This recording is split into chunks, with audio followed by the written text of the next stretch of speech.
Welcome into another edition of Just Another Year Chicago. My name is Tony Sapita. I'm joined again by White Sox expert and my season ticket partner, Jason Frank. How you doing today, Jason? Doing great, Tony. Glad to be back. How are you? I'm doing good. Yeah, we've been a little less consistent with the White Sox, and I'm going to blame the fact that it's a bit of a grind, and we just didn't do it. So I apologize. We're going to try to be more consistent with it going forward. We were each on a 10-day IL, but back to back. So you know how that goes. Exactly. Work is busy. Jason getting these fancy new jobs. Me just being busy and doing life stuff. So speaking of injuries and/or activations, totally the perfect transition there. The cavalry has arrived to help get the White Sox back on track. So we're going to talk about, in general, just the boys being back for the injured list. We'll kind of hit on some of the early snubs and all-star voting and where the White Sox go from here. So as I was saying, Tim Anderson, Lance Lynn, Michael Kopech, even though obviously he missed, I think his start just got pushed back like 2 days for him being injured. He hurt his leg soreness. I think it ended up being some of his ankle. I think it was ankle. I was at that game, and the way he reacted, I thought he had Tommy John's in every limb in his body. Like, he was so pissed. Jason was I was at home. Jason was texting, "What happened? I need to know what happened. What happened?" I didn't see the text for like 10 minutes, and I was like, "Oh, he must be freaking out." I was not as bad as you probably thought. Right. But, it looked bad the way he reacted. So. Yeah, no, definitely. I can get that.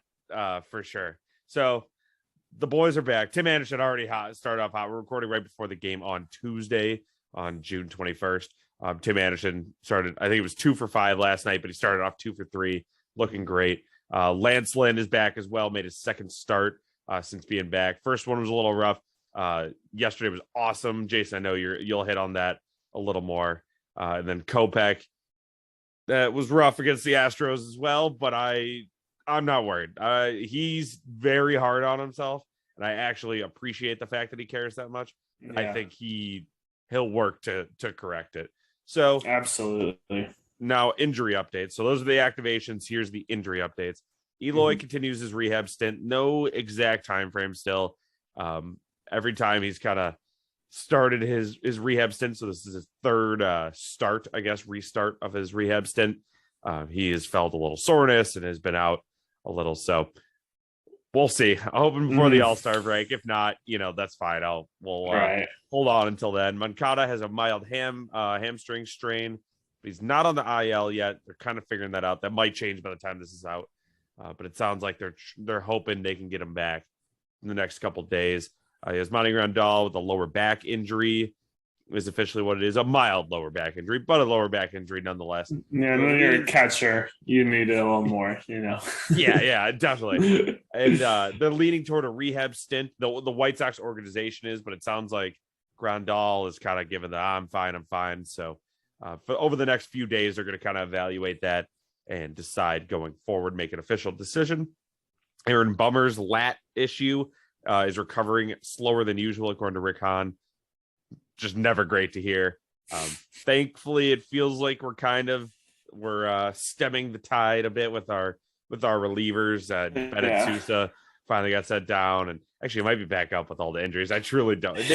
Everyone is getting sent down and called up within the same day. Just up and down like a roller coaster, day-to-day basis. Absolutely. Snip, snap, snip, snap. So, Jose Abreu, this isn't really an injury update. This is just feels like he's been limping the past couple of games. Sometimes you see him wince, I think. I don't know what it is. Yeah, I'm hoping that's more of a bruise where it's kind of pain and not injury, I guess. He's hurt, not injured, I guess you could say. But it looks like his power 30. He's still been hitting the ball, so I'm not going to freak out about it yet. Definitely stretching for some throws from across the diamond.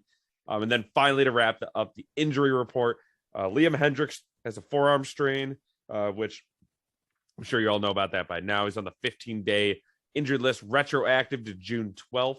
So technically he could be back June 27th, but he said in an interview that I think him and the White Sox have discussed July 1st is kind of their expected date. Make sure obviously he clears the 15 days and make sure he's safe and good to go so that this isn't an issue moving forward. Because I guess he's had a tear in his UCL since 2008, but like he said it's fine. Like he just keeps rehabbing. All right, dude. Jason, thoughts on any and all of that? Well, my first thought as you were going through that, I mean, you mentioned 5 day one starters that have been out at some point, which is ridiculous. I don't know if our strength and conditioning, I don't want to call for another man's job, even though I'm sure I've done that emotionally several times over the past week. But the strength and conditioning coaches need to get it together. They need to hold these guys accountable because these injuries are ridiculous and they are adding up, and it's only the end of June. But you mentioned it. TA kind of picked up right where he left off. He's batting above like 350. He went 2 for 5 and walked across home plate once. And then Lance Lynn, honestly, I'll say he had a great game. I think he should have been taken out after the start of the 5th because his next 3 batters got on base, and I'm pretty sure all 3 scored that inning, if I recall correctly. And I mean, it's his second game back, is it? Mm-hmm. So I mean, he's still rehabbing his knee might not be 100% yet. I think TLR should have taken him out. That's besides the point. His command looked odd. Like it definitely looked a lot better at the start of this most recent start. You could tell he was just pumping it in there, and he'd turn around and he wasn't even like happy. He was like, "Yeah, that's what I'm freaking supposed to do." Right. Yeah, duh. Like it was the like funniest face in the world. Yeah. The meme or the video of like, "I think I got my swagger back." Oh, that was him. Exactly what it was. Yes. And then also happy to see that they're not moving too fast with Eloy. He had some tightness or soreness or whatever it was. That's good that they're just taking their time with him. I mean, of course, we all want him back, but when he comes back, we want him to stay back. Then I love Yaz, but I kind of said this with you, Tony. But Captain Obvious here, we're playing better without him. When Yaz was in a slump, Reese McGuire and Sevi have really been stepping up, and the team's been better because of it, honestly. And then Abreu with the limp, not surprising. It's also not surprising that he's playing through it. And Hendricks, you're always a little worried when you see your closer and a closer of Hendricks' caliber, who I would consider the best closer in MLB, to be out. But forearm injury, I mean, the guy is intense and probably squeezes the ball that can pop someone's head, like that forearm grip. So, all right, take 15 days, rest that forearm, and come back. But that's about it. Yeah, I think that's a great point. Yeah, my final thing on kind of the closer position is, Joe Kelly, of course, had a little rough 9th inning on Monday. But I want to like him. I like him. He just needs to pitch well. Come on, Joe. It's so funny, too. He looks so weird without his glasses, and he's doing that because of PitchCom. So he doesn't need to like look at the sign, so he doesn't need the glasses. And it's it's throwing me off. And I think, if he continues to pitch poorly, he may have to go back to the glasses. That's all. That's what I'm like kicking and screaming. Is that it? Where they gave the guy the glasses and he could see? I believe I don't remember what movie that was. That sounded like a good enough Ferrell movie. Yeah. That sounded like a good enough reference. Yeah. So speaking of all-stars like Liam Hendricks and such, all-star voting has kind of been in full swing here. Obviously, it's nowhere close to final yet. Actually, I don't know if it's close to final. It better not be. Yeah, we're about a month out, and there's already some snubs in my eyes. In all our White Sox eyes. Yeah, in all our White Sox eyes. Our black and white eyes. Yes. So we're going to kind of go through the two each guy that we think is being currently snubbed from all-star voting, or just in general who we think should be given a chance in the game. Mm-hmm. Jason, if you'd like to lead off, go for it. Tim Anderson, shortstop, snub of the year that he's not miles and miles away from number 2. Maybe Xander Bogaerts can be number 2, but he's not even second. So, but he's my favorite player, and I can't be biased. But how does a D-bag, excuse my French, like Bo Bichette, Lead over Tim Anderson. Slash line for TA is 357, 393, 500. And the slash line for Bo in each of those categories is a lot lower. He's almost hitting 0.1 lower as a batting average at 259, and then his other slashes are 309 and 421. It makes me want to puke. I'm losing trust in the fans. They just see Bo Bichette and they see his douchebaggery and they love it. Yep. Tim Anderson represents baseball. How can you not vote for him? And then if you want to bring up errors, Tim Anderson has 9, Bo has 8. So don't even bring that up. My opinion, it shouldn't even be a question as to who's won. And Bo Bichette shouldn't even be 2. It should be Xander. So yeah, the thing that I think really hurts Tim Anderson, and I get it. I'll say I get it. I do. Is the fact that obviously he's been out the last 3 weeks. So it's kind of right when All-Star voting starts, and they're seeing, Bo Bichette's hair flying as he hits a deep fly out to the warning track. He's like Sports Center, and they weren't seeing Tim Anderson. We haven't seen him since the Yankees series when obviously there was the little, what's his name? I don't even remember his name. Josh Donaldson being just the worst human in all of baseball. Who he kind of reminds me of is like the little brother try hard D-bag version of Bryce Harper. And that's saying something. Yeah. That's saying something. I think that's a good comparison right there.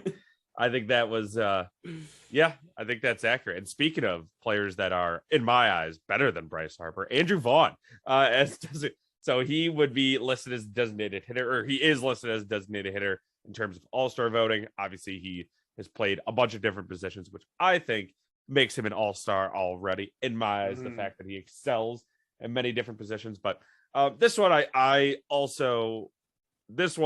nope. Tim Anderson should be an all-star. Tim Anderson should be an all-star. Andrew Vaughn has an argument to be an all-star, but he's only played 48 games, so I get if people will want to make that argument. So I'm going to start with just a few stats here. So the month of June in general, Andrew Vaughn has been the greatest hitter in all of baseball, potentially. I didn't compare it necessarily. Quite literally up to this point, I think, right? Yeah, I think so. I didn't officially compare it, but I mean, listen to these numbers here. So he's been 389, 444, so many fours, slugging percentage, and 500 on base percentage. It's good for a 944 OPS, which is incredible and also fantastic. I don't even know. It is. Everyone's raving about Judges at 1.04, and he's pretty close to that. So which sounds like he's not unfortunately the leader in all the statistics for June, but he is up there.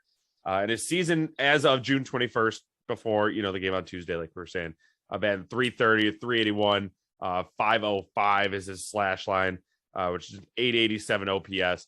And a 153 OPS plus, which is fantastic. 53 points over average.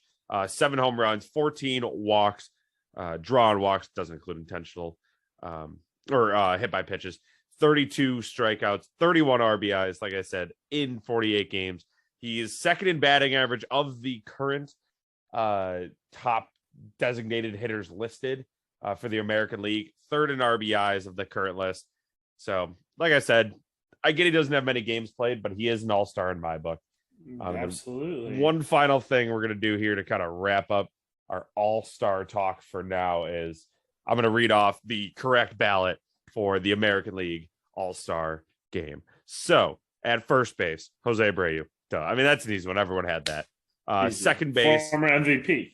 Yeah, of course. Second base, you might have to scroll down a little for this one, but Josh Harrison, that's the White Sox that is listed there. He's had a hot last 2 games. I think he deserves it. Jake Berger at third base. Of course, I will say I wrote that one in. No offense to Yoan Moncada, but Jake Berger has just, he's played more games in the last couple days. So you got to give it to him there. Tim Anderson. Actually, I think Jake Berger still is up there for our lead team leading home runs too. That's a pretty good reason. Tim Anderson, shortstop. He's going to get that anyway. Yeah. Luis Robert is my first outfielder. AJ Pollock is the second, and Eloy Jimenez is the third. So we'll be back. Well deserved. He'll be back just in time for the All-Star game. It'll be perfect. Reese McGuire at catcher. That was another write-in, as opposed to Yasmani Grandal. Reese is a better defensive catcher, and potentially he could recruit some starting pitchers while he's out there, just because I think so genuinely, no irony here, no sarcasm at all. I genuinely think he's a fantastic defensive catcher that he really is. That our guys enjoy pitching to him. My brother played a little catcher in high school and college, and he is just, drooling over his pitch framing, just all the different stuff. And also his pop, his throw down to second. So to round it out, DH, Andrew Vaughn. That is the only correct list. If you want to slide a couple other White Sox players and a couple of those other positions, you can still listen to this podcast. Don't worry. So what lies ahead, Jason? I'm going to let you start if that's okay with you. And we'll kind of wrap it up here. Sure. So it's currently June 21st, and our starting rotation and team are finally getting close to full strength. It's a long season, and we'll always have guys going in and out of the 10, 15-day IL, just wear and tear on the body, things like that. But I think we will finally be able, and we kind of have started this already, at least with the bats, start to see things start to roll. I mean, it is July, so we're 4.5 games back on Minnesota, and we've been playing really bad at times until basically the latter half of this week. So we're definitely not out of it. I mean, not even close. We could end the season 10 games up on second place team in our division. So I would say Sox fans, just sit back, relax, and enjoy the next 4 months of baseball, because we are about to take off, and we will be in the playoffs, and we will win the World Series 5 times over. Yep, I think that's a great point. And to kind of put a different, or I don't know. Here's the schedule. That's what I'm trying to say here. So I think we're heating up at the right time.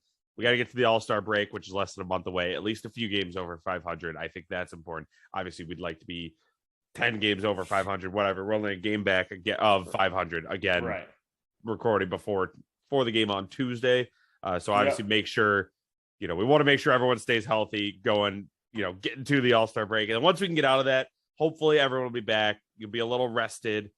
Since it seems like no one's going. Obviously, I think we'll get at least one guy. I think they have to, but but then we go, and that leading up to the All-Star break, we got the end of this Blue Jays series, 4 versus Baltimore at home. That should be at least 3 wins right there. Angels, 3 against the Angels in LA, then 3 at the Giants, home against the Twins, then home against the Tigers for 4, then 4 in Cleveland and 4 in Minnesota. So we got our last 12 games before leading up to the All-Star break. We only play 3 teams because it's 4, 4, and 4. One of those in Cleveland being a makeup game, so it will be a doubleheader. Yeah. It's a lot of games. We got a lot of games in the next less than 30 days here. All-Star game is the 19th, I believe. Something like that. About Tuesday, there. July 19th. Didn't know it was Tuesday. I guess I should have known that. That'll be like Monday. But yeah, so the boys are buzzing. The warm weather is here. Boys are buzzing. Good guys wear black. And with that, that'll do it for this episode of Just Another Year Chicago. My name is Tony Cepeda. Thank you again to White Sox expert Jason Frank for joining me again today. Thanks for tuning in, everyone. Until next time, Southsiders. See ya.